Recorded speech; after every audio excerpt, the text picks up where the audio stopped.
ਸਭ ਤੋਂ ਪਹਿਲਾਂ ਤਾਂ ਦੱਸੋ ਲੇਟੈਸਟ ਜਿਹੜਾ ਡਿਵੈਲਪਮੈਂਟ ਨੇ ਕੀ ਲੱਗ ਰਿਹਾ ਹੈ? ਬਿਆਨਾਤ ਆ ਰਹੇ ਨੇ ਦੋਵਾਂ ਪਾਸਾਂ ਕੋਲ, ਇਹ ਵੀ ਕਿਹਾ ਜਾ ਰਿਹਾ ਕਿ ਮੁਆਹਦਾ ਹੋਣ ਜਾ ਰਿਹਾ। ਤੁਹਾਨੂੰ ਕੀ ਲੱਗ ਰਿਹਾ ਹੈ ਕਿ ਵਾਕਈ ਇਹ ਦੋਵੇਂ ਮਮਾਲਿਕ ਕੋਈ ਬੇਸਿਕ MOU ਜਾਂ ਕਿਸੇ ਮੁਆਹਦੇ ਦੇ ਕਰੀਬ ਪਹੁੰਚ ਗਏ ਨੇ? ਬਿਲਕੁਲ ਪਾਕਿਸਤਾਨ ਦੀਆਂ ਕੋਸ਼ਿਸ਼ਾਂ ਨਾਲ ਕੋਈ ਇੱਕ ਸਫਾ ਜਿਹੜਾ ਉਹ ਤਿਆਰ ਤੇ ਹੋਇਆ ਹੈ। ਅਗਰ ਉਹਨੂੰ ਸਰਫੇਸ ਲੈਵਲ ਤੇ ਵੇਖਿਆ ਜਾਏ ਤੇ ਅਮਰੀਕਾ ਉਹਨੂੰ ਆਪਣੀ ਵਿਕਟਰੀ ਦੇ ਤੌਰ ਤੇ ਇਸਤੇਮਾਲ ਕਰ ਸਕਦਾ ਹੈ, ਅਗਰ ਉਹਦੀ ਡੀਪ ਸਟੱਡੀ ਨਾ ਕੀਤੀ ਜਾਏ, ਪ੍ਰੋਵਾਈਡਡ ਕਿ ਠੀਕ ਹੈ। ਗੁਫ਼ਤਗੂ ਦੇ ਵਿੱਚ ਜਿਹੜੀਆਂ ਜੁਜ਼ੀਆਤ ਨੇ ਉਹ ਸਾਹਮਣੇ ਆਉਂਦੀਆਂ ਨੇ ਜਾਂ ਇਰਾਨੀ ਸਾਈਡ ਤੋਂ ਹੀ ਤੇ ਵੈਸਟਰਨ ਮੀਡੀਆ ਦੀ ਸਾਈਡ ਤੋਂ ਹੀ, ਤੇ ਉਹਨਾਂ ਵਿੱਚ ਤੇ ਕੈਟਾਗੋਰੀਕਲੀ ਦੋ ਗੱਲਾਂ ਜਿਹੜੀਆਂ ਨੇ ਈਰਾਨ ਮੰਨਦਾ ਹੋਇਆ ਨਜ਼ਰ ਆ ਰਿਹਾ ਹੈ। ਇੱਕ ਹੈ ਕਿ ਸਟੇਟ ਆਫ ਹੁਰਮੁਜ਼ ਖੋਲਦੇ ਨੇ, ਔਰ ਦੂਸਰਾ ਹੈ ਕਿ ਅਸੀਂ ਕਦੀ ਵੀ ਜ਼ਿੰਦਗੀ ਵਿੱਚ ਤਹਿਰੀਰੀ ਤੌਰ ਤੇ ਲਿਖ ਕੇ ਦੇਣੇ ਆ ਕਿ ਅਸੀਂ ਨਿਊਕਲੀਅਰ ਜਿਹੜਾ ਮਿਲਟਰੀ ਗ੍ਰੇਡ ਯੂਰੇਨੀਅਮ ਹੈ ਉਹ ਇਨਰਿਚ ਨਹੀਂ ਕਰਾਂਦੇ ਤੇ ਨਿਊਕਲੀਅਰ ਜਿਹੜਾ ਹੈ ਉਹ ਬੰਬ ਨਹੀਂ ਬਣਾਵਾਂਦੇ। ਤੇ ਇਹ ਦੋ ਗੱਲਾਂ ਨੂੰ ਅਗਰ ਅਮਰੀਕਾ 'ਚ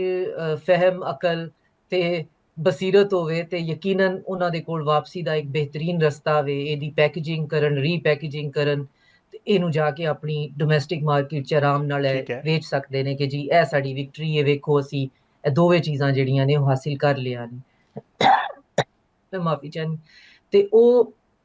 ਅਗਰ ਇਹ ਪਾਕਿਸਤਾਨ ਵਿੱਚ ਨਾ ਪੈਂਦਾ ਤੇ ਇਹ ਵੀ ਨਹੀਂ ਸੀ ਹੋਣਾ। ਲੇਕਿਨ ਫਿਰ ਗੱਲ ਇਹ ਵੇ ਕਿ ਅਗਰ ਉਹਨਾਂ ਹੀ ਜੁਜ਼ੀਆਤ ਨੂੰ ਤੁਸੀਂ ਡਿਟੇਲ ਨਾਲ ਪੜ੍ਹੋ ਤੇ ਉਹਦੇ ਵਿੱਚ ਫਿਰ ਈਰਾਨ ਜਿਹੜਾ ਉਹ ਸਾਫ਼-ਸਾਫ਼ ਇਹ ਗੱਲ ਕਰਦਾ ਹੈ ਕਿ ਇਹ ਜਿਹੜੇ ਮੁਜ਼ਾਕਰਾਤ ਨੇ ਇਹ 2 ਟਰੈਕ ਹੋਣ ਦੇ। ਪਹਿਲੇ ਟਰੈਕ ਵਿੱਚ ਅਮਰੀਕਾ ਜਿਹੜਾ ਉਹ ਫਾਰਮਲ ਡੈਕਲੇਰੇਸ਼ਨ ਆਫ ਵਾਰ ਕਰੇਗਾ, ਕਿ formal declaration of ending of the war, ਕਿ ਫਾਰਮਲੀ ਤੁਸੀਂ ਸਾਨੂੰ ਡਿਕਲੇਅਰ ਕਰੋ ਦੇ ਕਿ ਅਸੀਂ ਜੰਗ ਕਰਨ ਆਏ ਸਾਂ, ਅਸੀਂ ਜੰਗ ਬੰਦ ਕਰ ਦਿੱਤੀ ਹੈ, ਪਹਿਲਾ ਪੁਆਇੰਟ। ਦੂਸਰਾ ਪੁਆਇੰਟ ਹੈ ਕਿ ਤੁਸੀਂ ਜਿਹੜੇ ਸਾਡੇ ਫਰੋਜ਼ਨ ਐਸੈਟਸ ਨੇ ਉਹ ਤੁਸੀਂ ਸਾਨੂੰ ਵਾਪਸ ਦੇ ਦੇਵੋਗੇ। ਤੀਸਰਾ ਹੈ ਕਿ ਤੁਸੀਂ ਇਹ ਨੇਵਲ ਬਲੌਕੇਡ ਜਿਹੜਾ ਇਮੀਡੀਏਟਲੀ ਖਤਮ ਕਰ ਦਿਓਗੇ। ਪਹਿਲੇ ਟਰੈਕ ਤੇ 3 ਕੰਮ ਜਿਹੜੇ ਨੇ ਅਗਰ ਇਹ ਮੰਨਦੇ ਹੋ ਤੇ ਫਿਰ ਗੱਲ ਅੱਗੇ ਚੱਲਦੀ ਹੈ। ਅਗਰ ਤੁਸੀਂ ਇਹ ਮੰਨੋਗੇ ਤੇ ਫਿਰ ਅਸੀਂ ਉਹਦੇ ਬਦਲੇ ਵਿੱਚ ਤੁਹਾਨੂੰ ਇਸ ਚੀਜ਼ ਦੀ ਗਾਰੰਟੀ ਦੇਵਾਂਗੇ ਕਿ ਅਸੀਂ for the time being provisionally strait of Hormuz ਨੂੰ ਖੋਲ ਦੇਨੇ ਆ। ਫॉर द टाइम बीइंग ਉਹਦੇ ਉੱਤੇ ਕੋਈ ਅਸੀਂ ਫੀ ਜਿਹੜੀ ਹੈ ਉਹ ਨਹੀਂ ਲਵਾਂਗੇ ਅੰਟਿਲ ਕਿ ਉਹਦਾ ਕੋਈ ਆਪਰੇਸ਼ਨਲ ਮੈਕੈਨਿਜ਼ਮ ਜਿਹੜਾ ਉਹ ਫਾਈਨਲ ਨਾ ਹੋ ਜਾਏ, ਕਿਉਂਕਿ ਉਹਨਾਂ ਨੇ ਉਹਦੀ ਵੈਬਸਾਈਟ ਵੀ ਬਣਾ ਲਈ ਹੈ। ओमान ਤੇ ਈਰਾਨ ਨੇ ਮਿਲ ਕੇ ਉਹਦਾ ਕੋਈ ਤਰੀਕਾਕਾਰ ਵੀ ਵਜ਼ਾ ਕਰਨਾ ਸ਼ੁਰੂ ਕਰ ਦਿੱਤਾ ਹੈ। ਆਪਣੇ ਪਾਰਲੀਮੈਂਟ ਵਿੱਚ ਉਹਨੂੰ ਕਿਸ ਤਰ੍ਹਾਂ ਚਲਾਉਣਾ ਹੈ ਉਹਦੇ ਤੇ ਵੀ ਗੱਲ ਹੁੰਦੀ ਹੈ। ਹੁਣ ਸਮਝਣ ਦੀ ਸਾਡੇ ਨਾਜ਼ਰੀਨ ਵਾਸਤੇ ਗੱਲ ਹੈ ਵੇ ਕਿ ਸਰਫੇਸ ਲੈਵਲ ਉੱਤੇ ਈਰਾਨ ਇਹ ਗੱਲ ਕਰ ਗਿਆ ਹੈ ਗੱਲਾਂ ਦੇ ਵਿੱਚੋਂ ਕਿ ਜੀ ਸਟੇਟ ਆਫ ਹੁਰਮੁਜ਼ ਖੁੱਲੀ ਹੈ, ਹੁਣ ਵਕਤੀ ਤੌਰ ਤੇ ਖੁੱਲੀ ਹੈ ਜਾਂ ਆਪਰੇਸ਼ਨਲ ਮੈਕੈਨਿਜ਼ਮ ਹੁਣ ਤੱਕ ਖੁੱਲੀ ਹੈ। ਤੇ ਏਡੀ ਲੰਬੀ ਡਿਟੇਲ 'ਚ ਇੱਕ ਹਾਰੇ ਹੋਏ ਅਮਰੀਕਾ ਨੂੰ ਤੇ ਪੈਣ ਦੀ ਲੋੜ ਹੀ ਕੋਈ ਨਹੀਂ ਹੈ। ਫਟਾਫਟ ਜਾਣ, ਪੂਰਾ ਮੀਡੀਆ ਇਹਨਾਂ ਦੇ ਹੱਥ ਵਿੱਚ ਉਹ ਇਹ ਗੱਲ ਮੰਨਦੇ ਨੇ ਪਏ ਤੇ ਬਹਿ ਕੇ ਗੱਲ ਕਰਨ ਤੇ ਆਖਣ ਜੀ ਵੇਖੋ ਅਸੀਂ ਸਟੇਟ ਆਫ ਹੁਰਮੁਜ਼ ਖੁਲਵਾ ਕੇ ਆ ਗਏ ਆ। ਬਾਅਦ ਚ ਵੇਖੀਆਂ ਜਾਣਗੀਆਂ। ਤੇ ਉਹਦੇ ਬਾਅਦ ਫਿਰ ਜਦੋਂ ਟਰੈਕ 2 ਤੇ ਆਵੇਗਾ ਤੇ ਟਰੈਕ 2 ਤੇ ਉਹਨਾਂ ਨੇ ਦੂਸਰੀ ਗੱਲ ਵੀ ਜਿਹੜੀ ਉਹ ਮੰਨ ਲਈ। ਉਹਨਾਂ ਆਖਿਆ ਕਿ ਜੀ ਅਸੀਂ ਜਿਹੜਾ ਸਾਡਾ 60% ਇਨਰਿਚਡ ਯੂਰੇਨੀਅਮ ਹੈ ਉਹਨੂੰ ਅਸੀਂ ਡਿਲੂਟ ਕਰਕੇ 20% ਕਰ ਦਿੰਦੇ ਆ, ਤੇ ਜਿਹੜਾ 3% ਦਾ ਇਨਰਿਚਡ ਯੂਰੇਨੀਅਮ ਹੈ ਅਸੀਂ ਇਹ ਰਿਟਰਨ ਗਾਰੰਟੀ ਲਵਾਂਗੇ ਕਿ ਉਹਦਾ ਹੱਕ ਸਾਡੇ ਕੋਲੋਂ ਕੋਈ ਨਹੀਂ ਲੈ ਸਕਦਾ ਤੇ ਅਸੀਂ ਉਹਨੂੰ ਇਨਰਿਚ ਕਰਨ ਦੀ ਕੈਪੈਸਿਟੀ, ਇਨਫਰਾਸਟ੍ਰਕਚਰ ਸਭ ਕੁਝ ਆਪਣੇ ਕੋਲ ਰੱਖਾਂਗੇ। ਲੇਕਿਨ ਇਹਦੇ ਵਿੱਚੋਂ ਹੀ ਅਮਰੀਕਾ ਪਿਕ ਐਂਡ ਚੂਜ਼ ਕਰ ਸਕਦਾ ਹੈ ਕਿ ਜੀ ਈਰਾਨ ਮੰਨ ਗਿਆ ਕਿ ਉਹ ਐਟਮ ਬੰਬ ਨਹੀਂ ਬਣਾਏਗਾ, ਜਿਹੜਾ ਕਿ ਉਹਨੇ ਕਦੀ ਆਖਿਆ ਹੀ ਨਹੀਂ ਸੀ ਕਿ ਮੈਂ ਬਣਾਵਾਂਗਾ। ਉਹਦੀ ਗੱਲ ਹੀ ਹੈ ਵੇ ਕਿ ਸਾਡੇ ਤੇ ਫਤਵਾ ਹੈ ਅਸੀਂ ਨਹੀਂ ਬਣਾਉਣਾ, ਅਸੀਂ ਨਿਊਕਲੀਅਰ ਜਿਹੜਾ ਉਹ ਬੰਬ ਹੈ ਉਹ ਨਹੀਂ ਬਣਾਉਣਾ। ਲੇਕਿਨ ਚੂੰਕਿ ਤੁਸੀਂ ਜੰਗੀ ਇਸ ਨਜ਼ਰੀਏ ਦੇ ਉੱਤੇ ਕਰਨ ਆ ਗਏ ਸੋ ਤੇ ਇਹ ਵੀ ਦੂਸਰਾ ਵਿਕਟਰੀ ਪੁਆਇੰਟ ਵੀ ਲੈ ਜਾਓ। ਲੇਕਿਨ ਅਮਰੀਕਾ ਦੇ ਵਿੱਚ ਜਿਹੜੇ ਥਿੰਕ ਟੈਂਕਸ ਨੇ ਜਿਹੜੇ ਇਹਨਾਂ ਪੁਆਇੰਟਸ ਨੂੰ, ਕਿਉਂਕਿ ਇਹਨਾਂ ਵਿੱਚੋਂ ਇੱਕ ਗੱਲ ਹੋਰ ਵੀ ਹੈ, ਕਿਉਂਕਿ ਓਨੈਸਟੀ ਬੜੀ ਜ਼ਰੂਰੀ ਹੈ ਮੀਡੀਆ ਉੱਤੇ ਤੇ ਸਾਡੇ ਨਾਜ਼ਰੀਨ ਵਾਸਤੇ, ਕਿ ਇਹਨਾਂ ਵਿੱਚੋਂ ਕੋਈ ਵੀ ਤੁਸੀਂ ਆਫੀਸ਼ੀਅਲੀ ਹਲੀ ਕਿਸੇ ਵੀ ਹਕੂਮਤ ਨੇ ਨਹੀਂ ਆਖਿਆ, ਯਾਨੀ official state department of Iran ਜਾਂ ਸਟੇਟ ਡਿਪਾਰਟਮੈਂਟ ਜਿਹੜਾ ਉਹਨਾਂ ਦਾ ਅਮਰੀਕਾ ਦਾ, ਉਹਨਾਂ ਨੇ ਸਾਨੂੰ ਦੱਸਿਆ ਹੋਵੇ ਕਿ ਜੀ ਇਹ ਸ਼ਰਾਇਤ ਨੇ ਜਿਨ੍ਹਾਂ ਉੱਤੇ ਅਸੀਂ ਗੱਲ ਪੇ ਕਰਨੀ ਹੈ। ਜਿਵੇਂ ਅੱਗੇ ਇਹਨਾਂ ਦੇ 14 ਪੁਆਇੰਟ ਤੇ 15 ਪੁਆਇੰਟ ਆ ਜਾਂਦੇ ਨੇ। ਇਹ ਸਾਰੀਆਂ ਚੀਜ਼ਾਂ ਉਹੀ ਨੇ ਜਿਹੜੀਆਂ ਇਹਨਾਂ ਦੇ ਆਫੀਸ਼ੀਅਲਸ ਜਿਹੜੇ ਨੇ ਆਪਣੀਆਂ ਸੋਸ਼ਲ ਮੀਡੀਆ ਤੇ ਲਿਖਦੇ ਨੇ ਪਏ।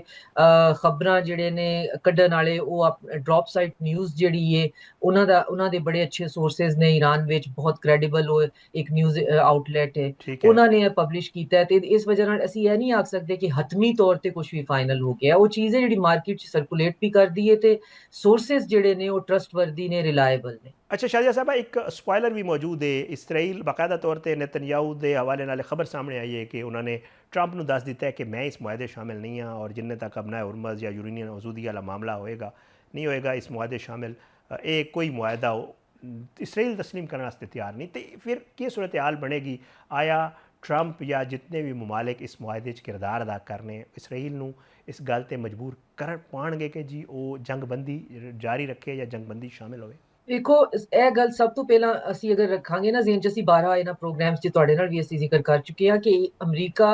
ਤੇ ਇਜ਼ਰਾਈਲ ਈਰਾਨ ਉੱਤੇ ਹਮਲਾ ਕਰਨ ਸਟੇਟ ਆਫ ਹੁਰਮੁਜ਼ ਖੁਲਵਾਉਣ ਵਾਸਤੇ ਜਾਂ ਯੂਰੇਨੀਅਮ ਦੀ ਇਨਰਿਚਮੈਂਟ ਵਾਸਤੇ ਨਹੀਂ ਸਨ ਆਏ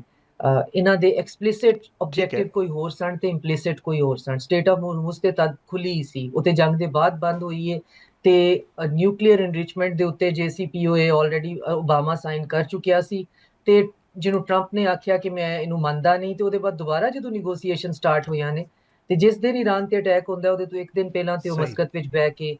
ਨਿਊਕਲੀਅਰ ਦੇ ਉੱਤੇ ਗੱਲ ਪੇ ਕਰਦੇ ਸਨ ਤੇ ਇਹ ਜਿਹੜੀ ਨਿਊਕਲੀਅਰ ਵਾਲੀ ਗੱਲ ਹੈ ਨਾ ਇਹ ਸਿਰਫ ਦੁਨੀਆ ਨੂੰ ਦੱਸਣ ਵਾਸਤੇ ਵੇ ਕਿ ਅਸੀਂ ਈਰਾਨ ਉੱਤੇ ਹਮਲਾ ਕਿਉਂ ਕੀਤਾ ਵੇ ਇਹ ਇਹਨਾਂ ਦੇ ਆਬਜੈਕਟਿਵ ਨਹੀਂ ਇਸ ਵਾਸਤੇ ਇਹ ਚੀਜ਼ਾਂ ਇਹਨਾਂ ਵਾਸਤੇ ਇੰਪੋਰਟੈਂਟ ਵੀ ਨਹੀਂ ਇਹ ਈਰਾਨ ਨੂੰ ਵੀ ਪਤਾ ਵੇ ਕਿ ਇਹ ਸਿਰਫ ਮੇਰੀ ਛੇੜ ਹੈ ਵਰਨਾ ਇਹਨਾਂ ਦਾ ਇਹ ਪ੍ਰੋਬਲਮ ਨਹੀਂ ਇਹਨਾਂ ਦਾ ਪ੍ਰੋਬਲਮ ਹੈ ਈਰਾਨ ਨੂੰ ਡਿਸਫੰਕਸ਼ਨਲ ਕਰਨਾ ਆਫ ਕੋਰਸ ਉਹਦੇ ਵਿੱਚ ਕੋਈ ਸੈਂਟਰਲਾਈਜ਼ਡ ਗਵਰਨਮੈਂਟ ਨਾ ਹੋਵੇ ਫਿਰ ਈਰਾਨ ਜਿਹੜਾ ਡੀਸਟੇਬਲਾਈਜ਼ ਹੋਵੇਗਾ ਉਹਦੇ ਨਾਲ ਫਿਰ ਰੀਜਨ ਨੂੰ ਡੀਸਟੇਬਲਾਈਜ਼ ਕਰਨਾ ਇਹ ਵੀਕਐਂਡ ਦੇ ਉੱਤੇ ਜਿਹੜੀ ਇਹਨਾਂ ਨੇ ਜੰਗ ਕਰਨੀ ਸੀ ਵੈਨੇਜ਼ੁਏਲਾ ਸਟਾਈਲ ਜਿਹਦੇ ਵਿੱਚ ਇਹਨਾਂ ਨੇ ਰਜੀਮ ਦਾ ਤਖਤਾ ਪਲਟ ਦੇਣਾ ਸੀ ਆਪਣੀ ਮਰਜ਼ੀ ਦਾ ਬੰਦਾ ਕਦੀ ਅਹਿਮਦੀ ਨਜਾਦ ਕਹਿੰਦੇ ਨੇ ਕਦੀ ਉਹ ਸ਼ਾਹ ਦਾ ਜਿਹੜਾ ਪੁੱਤਰ ਹੈ ਸ਼ਾਹ ਜੂਨੀਅਰ ਉਹਦੀ ਗੱਲ ਕਰਦੇ ਨੇ ਤੇ ਇਹ ਇਹਨਾਂ ਨੇ ਵੀਕਐਂਡ ਦੇ ਉੱਤੇ ਜਿਹੜਾ ਨਾ ਜੁਮੇਰਾਤ ਨੂੰ ਆਏ ਸਨ ਤੇ ਇਹਨਾਂ ਨੇ ਹਫਤੇ ਇਤਵਾਰ ਤੱਕ ਇਹ ਕੰਮ ਇਹਨਾਂ ਦੇ ਖਿਆਲ ਸੀ ਕਿ ਇਹਨਾਂ ਨੇ ਕਰ ਲੈਣਾ ਉਹਦੇ ਬਾਅਦ ਟਰੰਪ ਦਾ ਚਾਈਨਾ ਦਾ ਵਿਜ਼ਿਟ ਸੀ ਜਿਹੜਾ ਉਹਨੇ ਇੱਕ ਫਾਤੇ ਵਾਂਗੂ ਜਾ ਕੇ ਚਾਈਨਾ ਜਾਣਾ ਸੀ ਇੱਕ ਜਿਹੜਾ ਨਾ ਫਤਹ ਕਰਕੇ ਫਿਰ ਚਾਈਨਾ ਨਾਲ ਉਹਨੇ ਇੱਕ ਲਿਵਰੇਜ ਦੇ ਨਾਲ ਗੱਲ ਕਰਨੀ ਸੀ ਉਹ ਹੋਇਆ ਨਹੀਂ ਇਹ ਸਭ ਕੁਝ ਹੋਇਆ ਨਹੀਂ ਉਹ ਵੀਕਐਂਡ ਵਾਰ ਜਿਹੜੀ ਉਹ ਗਲੇ ਵਿੱਚ ਫਸ ਗਈ ਤੇ ਚਾਈਨਾ ਨੂੰ ਵੀ ਇਹ ਪਤਾ ਵੇ ਕਿ ਈਰਾਨ ਵਿਚਾਰਾ ਵਿੱਚ ਜਿਹੜਾ ਉਹ ਕੋਲੈਟਰਲ ਹੈ ਟਾਰਗੇਟ ਜਿਹੜਾ ਉਹ ਚਾਈਨਾ ਵੇ ਆ ਪੂਰਾ ਰੀਜਨ ਦੀ ਸਿਕਿਉਰਿਟੀ ਤੇ ਸਟੇਬਿਲਿਟੀ ਹੈ ਪੂਰਾ ਉਹਨਾਂ ਦਾ ਜਿਹੜਾ ਸਪਲਾਈ ਚੇਨ ਦਾ ਰੂਟ ਹੈ BRI ਵੇ ਰਸ਼ੀਆ ਦੇ ਇੰਟਰਸਟ ਨੇ ਇਹ ਸਾਰੀ ਗੇਮ ਤੇ ਜਿਹੜੀ ਹੈ ਉਹ ਵੱਡੀ ਅਗਰ ਤੁਸੀਂ ਗ੍ਰੈਂਡ ਚੈਸ ਬੋਰਡ ਦੇ ਉੱਤੇ ਵੇਖੋ ਤੇ ਇਹਦੇ ਵਿੱਚ ਫਿਰ ਇਜ਼ਰਾਈਲ ਜਿਹੜਾ ਵੇ ਉਹ ਕਿਸੇ ਵੀ ਸੂਰਤ ਜਿਹੜਾ ਉਹ ਸਟੇਟ ਆਫ ਹੁਰਮੁਜ਼ ਦੇ ਉੱਤੇ ਤੇ ਸ਼ਾਇਦ ਹੁਣ ਉਹਦੀ ਰਿਜ਼ਰਵੇਸ਼ਨ ਹੋਵੇ ਲੇਕਿਨ ਯੂਰੇਨੀਅਮ ਵਗੈਰਾ ਨਾਲ ਉਹਦਾ ਕੋਈ ਪ੍ਰੋਬਲਮ ਨਹੀਂ ਕਿਉਂਕਿ ਯੂਰੇਨੀਅਮ ਅੱਗੇ ਵੀ ਈਰਾਨ ਮੰਨ ਚੁੱਕਿਆ ਸੀ ਰਸ਼ੀਆ ਨੂੰ ਕਿ ਠੀਕ ਹੈ ਅਸੀਂ ਜਿਹੜੀ ਅਨਰਿਚਡ ਉਹ ਦੇ ਦਿੰਦੇ ਆ ਬਾਕੀ ਪੀਸਫੁਲ ਜਿਹੜੇ ਤੁਸੀਂ ਮੋਨੀਟਰ ਕਰਦੇ ਰਹੋ ਇਹ ਮੋਨੀਟਰ ਕਰਦੇ ਵੀ ਰਹੇ IAEA ਦੇ ਇੰਸਪੈਕਟਰ ਉੱਥੇ ਮੌਜੂਦ ਵੀ ਰਹੇ ਸਭ ਕੁਝ ਠੀਕ ਪਿਆ ਚੱਲਦਾ ਸੀ ਯੂਰਪੀਅਨ ਯੂਨੀਅਨ ਦੇ ਵਿੱਚ ਪਾਰਟੀ ਸੀ ਲੇਕਿਨ ਇਹਨੂੰ ਇੱਕ ਨਵੇਂ ਸਿਰੇ ਤੋਂ ਬਣਾਉਣਾ ਤੇ ਫਿਰ ਆਖਣਾ ਜੀ ਅਸੀਂ ਹਮਲਾ ਹੀ ਇਸ ਵਾਸਤੇ ਕੀਤਾ ਹੈ ਕਿਉਂਕਿ ਈਰਾਨ ਇੱਕ ਨਿਊਕਲੀਅਰ ਪਾਵਰ ਬਣਨਾ ਚਾਹੁੰਦਾ ਹੈ ਜਿਹੜਾ ਕਿ ਉਹ ਕਹਿੰਦੇ ਨੇ ਜੀ ਬਾਰਹਾ ਕਹਿ ਚੁੱਕੇ ਨੇ ਕਿ ਅਗਰ ਅਸੀਂ ਬਣਨਾ ਚਾਹੀਏ ਤੇ ਤੁਸੀਂ ਸਾਨੂੰ ਰੋਕ ਨਹੀਂ ਸਕਦੇ ਸਾਡੇ ਕੋਲ ਕੈਪੈਸਿਟੀ ਵੀ ਹੈ ਸਾਡੇ ਕੋਲ ਪੂਰਾ ਸਟਰਕਚਰ ਵੀ ਹੈ ਸਾਡੇ ਕੋਲ ਨੌਲੇਜ ਵੀ ਹੈ ਅਸੀਂ ਬਣਨਾ ਨਹੀਂ ਚਾਹੁੰਦੇ ਇਸ ਰੀਜਨ ਵਿੱਚ ਵੀ ਉਹਨਾਂ ਨੂੰ ਐਸਾ ਐਸੀ ਕੋਈ ਜ਼ਰੂਰਤ ਨਹੀਂ ਰਸ਼ੀਆ ਜਾਂ ਚਾਈਨਾ ਦੇ ਹੁੰਦੀਆਂ ਕਿ ਉਹ ਇੱਕ ਨਿਊਕਲੀਅਰ ਪਾਵਰ ਬਣ ਕੇ ਮਜ਼ੀਦ ਮੁਸੀਬਤ ਬਣ ਜਾਣ ਤੇ ਪੂਰਾ ਗਲਫ ਆ ਕੇ ਜੀ ਅਸੀਂ ਵੀ ਨਿਊਕਲੀਅਰ ਹੋਣਾ ਹੁਣ ਇਹਦੇ ਵਿੱਚ ਤੁਸੀਂ ਇਸ ਗੁੰਝਲ ਨੂੰ ਜਦੋਂ ਸੋਲਵ ਕਰ ਲਓਗੇ ਤੇ ਫਿਰ ਤੁਹਾਨੂੰ ਸਮਝ ਆਵੇਗੀ ਕਿ ਇਜ਼ਰਾਈਲ ਕਿਸੇ ਵੀ ਐਸੀ ਸ਼ਰਤ ਉੱਤੇ ਆਮਾਦਾ ਨਹੀਂ ਹੋਵੇਗਾ ਜਿਹਦੇ ਵਿੱਚ ਲੈਸ ਦੈਨ ਈਰਾਨ ਦੀ ਤਬਾਹੀ ਬਰਬਾਦੀ ਹੋਵੇ ਉਹ ਆਖਰੀ ਵਕਤ ਤੱਕ ਪੁਸ਼ ਕਰੇਗਾ ਕਿਉਂਕਿ ਉਹਨਾਂ ਦੇ ਆਬਜੈਕਟਿਵ ਜਿਹੜੇ ਨੇ ਉਹ ਥੋੜੇ ਜਿਹੇ ਜ਼ਿਆਦਾ ਖੁੱਲ ਕੇ ਉਹਨਾਂ ਨੇ ਦੱਸ ਦਿੱਤੇ ਨੇ ਅਮਰੀਕਾ ਤੇ ਤੁਹਾਨੂੰ ਇਹ ਹੀ ਕਹਿੰਦਾ ਨਜ਼ਰ ਆਏਗਾ ਨਾ ਜੀ ਮੈਂ ਕਿਉਂ ਚੱਲਾਂ ਵਾਂ ਜੀ ਇਹ ਨਿਊਕਲੀਅਰ ਉਹ ਚੱਲੇ ਨੇ ਇਹਨਾਂ ਨੂੰ ਰੋਕਣਾ ਪਵੇਗਾ ਨਹੀਂ ਇਹ ਨਹੀਂ ਮਸਲਾ ਤੁਹਾਡਾ ਜਿਹੜਾ ਮਸਲਾ ਹੈ ਉਹ ਤੁਸੀਂ ਅਚੀਵ ਨਹੀਂ ਕਰ ਸਕੇ ਹੁਣ ਇਜ਼ਰਾਈਲ ਜਿਹੜਾ ਹੈ ਉਹ ਚਾਹੁੰਦਾ ਹੈ ਕਿ ਅਮਰੀਕਾ ਇੱਥੇ ਮੌਜੂਦ ਰਵੇ ਇੱਕ ਆਖਰੀ ਕੋਸ਼ਿਸ਼ ਕਰ ਲੇ ਸਾਡਾ ਕੀ ਜਾਂਦਾ ਹੈ ਅਗਰ ਕ੍ਰੈਡੀਬਿਲਿਟੀ ਹੈ ਤੇ ਅਮਰੀਕਾ ਦੀ ਐਟ ਸਟੇਕ ਤੇ ਵੇ ਨੁਕਸਾਨ ਹੈ ਤੇ ਅਮਰੀਕਾ ਦਾ ਐਟ ਸਟੇਕ ਤੇ ਵੇ ਤੇ ਫਿਰ ਸਾਨੂੰ ਕੀ ਫਰਕ ਪੈਂਦਾ ਇਹਨਾਂ ਨੂੰ ਪੁਸ਼ ਕਰੋ ਕਿ ਇੱਕ ਦਫਾ ਇੱਕ ਅਟੈਕ ਹੋਰ ਕਰ ਲੋ ਹੋ ਸਕਦਾ ਹੈ ਸਾਡਾ ਤੁੱਕਾ ਚੱਲ ਜਾਏ ਲੇਕਿਨ ਅਮਰੀਕਾ ਵੀ ਬਹਰਹਾਲ ਜਿਹੜੀ ਦੁਨੀਆ ਦੀ ਪਾਵਰ ਬਣ ਕੇ ਬੈਠੇ ਨੇ ਉਹਨਾਂ ਦੇ ਵਿੱਚ ਵੀ ਸਾਰੇ ਮੋਰਨ ਤੇ ਨਹੀਂ ਹੋ ਸਕਦੇ ਫਿਰ ਉਹਨਾਂ ਦਾ ਇਹ ਵੇ ਕਿ ਅਗਰ ਉਹਦੇ ਬਾਅਦ ਈਰਾਨ ਰਿਟੈਲੀਏਟ ਕਰਦਾ ਹੈ ਤੇ ਉਹ ਅਗਰ ਕਹਿੰਦਾ ਜੀ ਇਸ ਦਫਾ ਗਲਫ ਕੰਟਰੀਜ਼ ਜਿਹੜੇ ਨੇ ਉਹਨਾਂ ਵਿੱਚੋਂ ਖਾਸ ਤੌਰ ਤੇ ਸਾਊਦੀ ਅਰੇਬੀਆ ਤੇ ਉਹਦੇ ਅਲਾਈਜ਼ ਜਿਹੜੇ ਖੁੱਲਾ ਪੇ ਆਉਂਦੇ ਨੇ ਕਿ ਅਸੀਂ ਬਿਲਕੁਲ ਆਪਣੀ 에ਅਰ ਸਪੇਸ ਵੀ ਨਹੀਂ ਯੂਜ਼ ਹੋਣ ਦੇਵਾਂਗੇ ਤੇ ਫਿਰ ਉਹਨਾਂ ਕੋਲ ਟਾਰਗੇਟ ਦੀ ਆਪਸ਼ਨ ਤੇ ਨਹੀਂ ਰਹਿੰਦੀ ਉਹਨਾਂ ਕੋਲ ਟਾਰਗੇਟ ਤੇ ਇਕਲੌਤਾ ਰਹਿ ਜਾਂਦਾ ਇਜ਼ਰਾਈਲ UAE ਜਿਹੜਾ ਖੁੱਲ ਕੇ ਫਿਰ ਇੱਕ ਹੋਰ ਬਲੌਕ ਚ ਆ ਗਿਆ ਜਾਂ ਫਿਰ ਉਹ ਡੀਗੋ ਗਾਰਸੀਆ ਤੇ ਕਰਨ ਦੇ ਜਾਂ ਫਿਰ ਉਹ ਈਸਟਰਨ ਯੂਰਪ ਰੋਮੇਨੀਆ ਵਗੈਰਾ ਤੱਕ ਪਹੁੰਚਣ ਦੇ ਜਾਂ ਫਿਰ ਉਹ ਹੂਥੀਆਂ ਕੋਲੋਂ ਬਾਬਲ ਮੰਦੇਬ ਬੰਦ ਕਰਾ ਦੇਣ ਦੇ